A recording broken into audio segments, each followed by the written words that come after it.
Hi, friends. Let's read the Bible together. Mark 14. The plot to kill Jesus. After 2 days, it was the Passover and the feast of unleavened bread. And the chief priests and the scribes sought how they might take him by trickery and put him to death. But they said, "Not during the feast, lest there be an uproar of the people." 3. And being in Bethany, at the house of Simon the leper, as he sat at the table, a woman came having an alabaster flask of very costly oil of spikenard. Then she broke the flask and poured it on his head. But there were some who were indignant among themselves and said, "Why was this fragrant oil waste? For it may have been sold for more than 300 denarii and give it to the poor." As they criticized her sharply. But Jesus said, "Let her alone.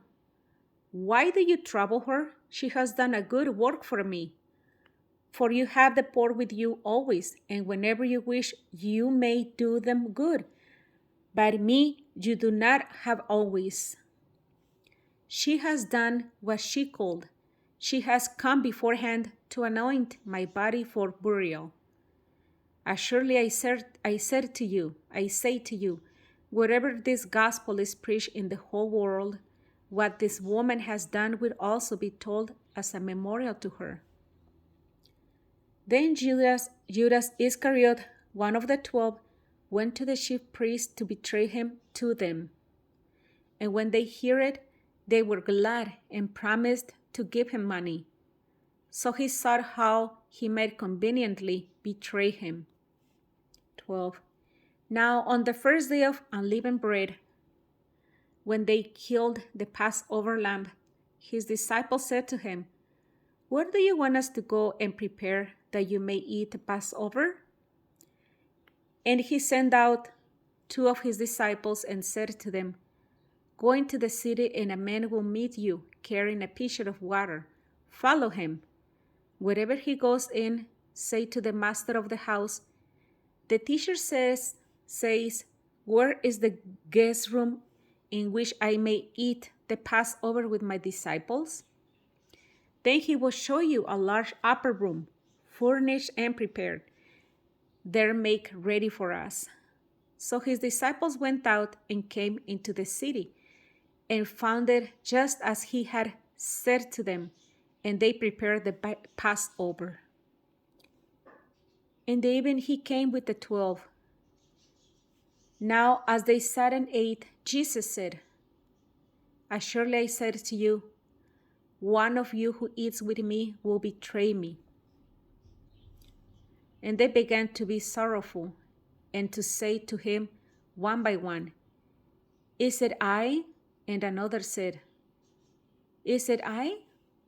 He answered and said to them, "It is one of the 12 who dips with me in the dish. The Son of Man indeed goes just as is it written of him.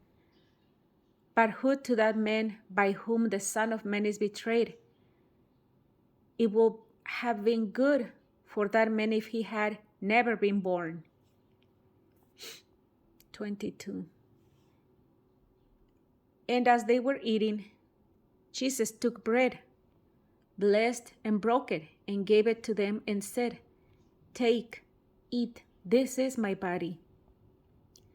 Then he took the cup, and when he had given thanks, he gave it to them, and they all drank from it. And he said to them, "This is my blood of the new covenant, which is shed for many. Assuredly I say to you, I will no longer drink of the fruit of the vine until that day when I drink it new in the kingdom of God." And when they had sung a hymn, they went out to the Mount of Olives. Then Jesus said to them,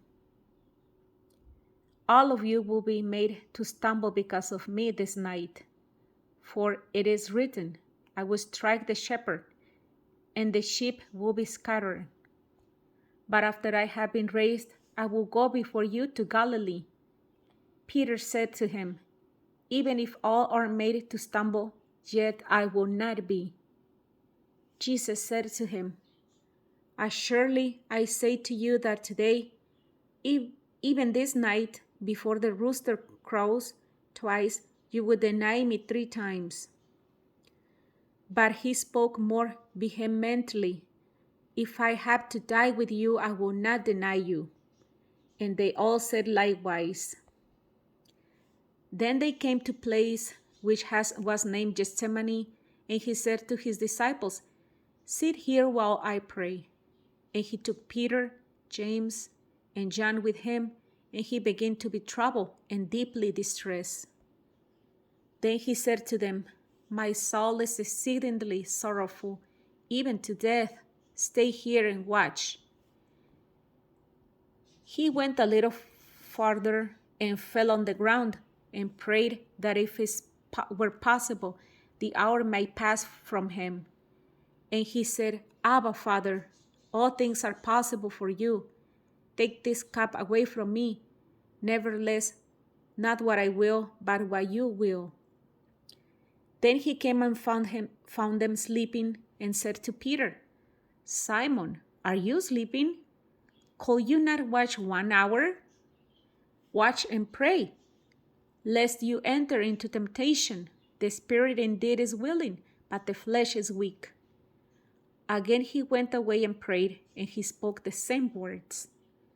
And when he returned, he found them asleep again, for their eyes were heavy, and they did not know what to answer him. Then he came the third time and said to them, "Are you still sleeping and resting? It is enough. The hour has come. Behold, the Son of Man is being betrayed into the hands of sinners. Rise, let us be going. See, my betrayer is at hand."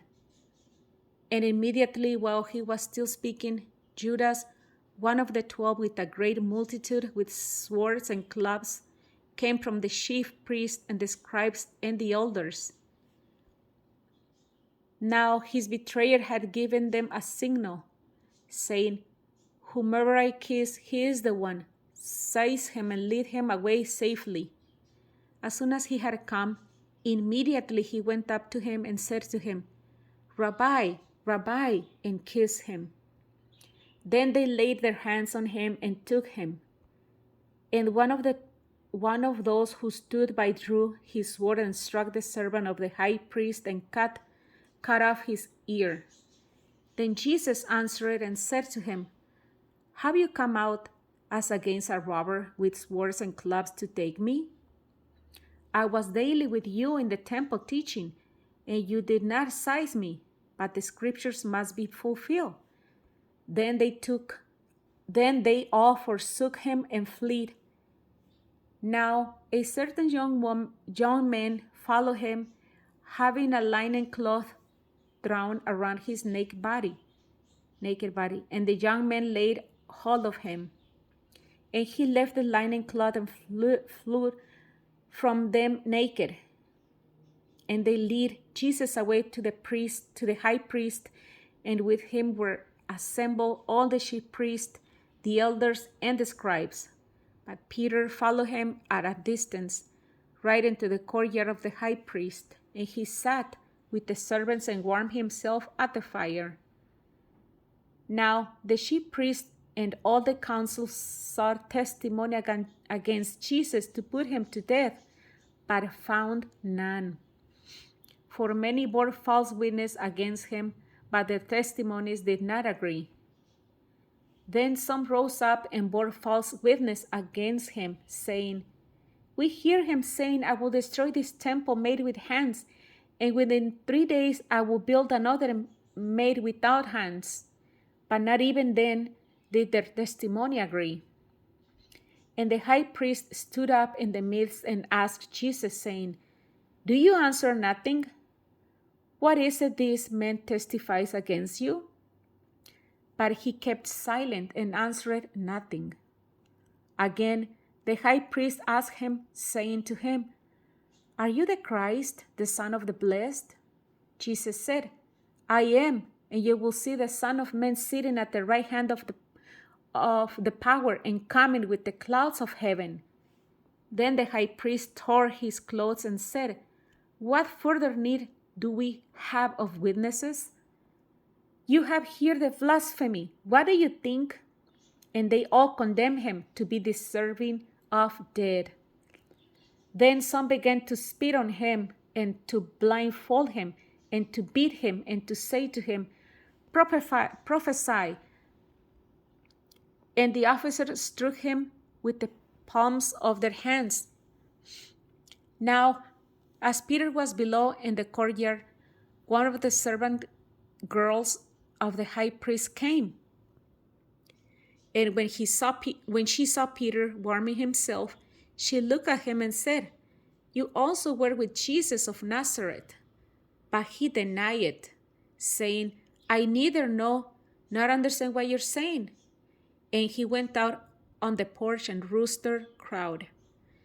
And the servant girl saw him again and began to say to those who stood by, This is one of them. But he denied again.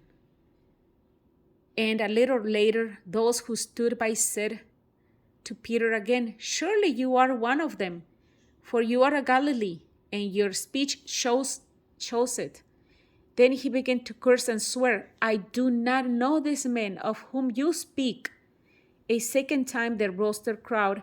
Then Peter called to mind the word that Jesus had said to him, Before the rooster crows twice, you will deny me 3 times. And when he thought about it, he wept. Mark 14. We did Mark 14. It's a long one, but thank you for reading the Bible with me, okay? Thank you. Have a good and beautiful, beautiful day. Thank you.